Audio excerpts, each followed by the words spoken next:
Hello guys, सबैलाई नमस्ते। भक्तिबाई स्टाइलमा अन्त आज चाहिँ एकजना पानी घट्टाको बहिनी छ हैन। उसले चाहिँ एउटा र्याप सङ लिएर आएको छ हैन। एकछिन सुन्दियौँ हामी र्याप सङ बहिनीको कस्तो छ के छ।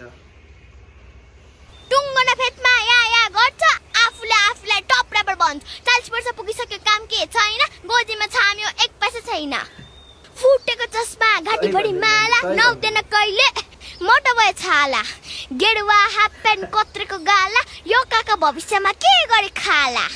र्याप मात्रै होइन काम गरी खानु, अरूलाई माग्दै बेरी कति खानु। भत्केको ब्लुटुथ साउन्ड पनि छैन, कमाइ छैन भने इज्जत पनि छैन। पैसा कमाउनु आरामले सुत्नु, मेरो कुरा बुझ्नु घरतिर कुद्नु। देख्नु भयो र्याप आफ्नै काकालाई चाहिँ बिल्ला हान्दिरहेको बहिनीले चाहिँ अब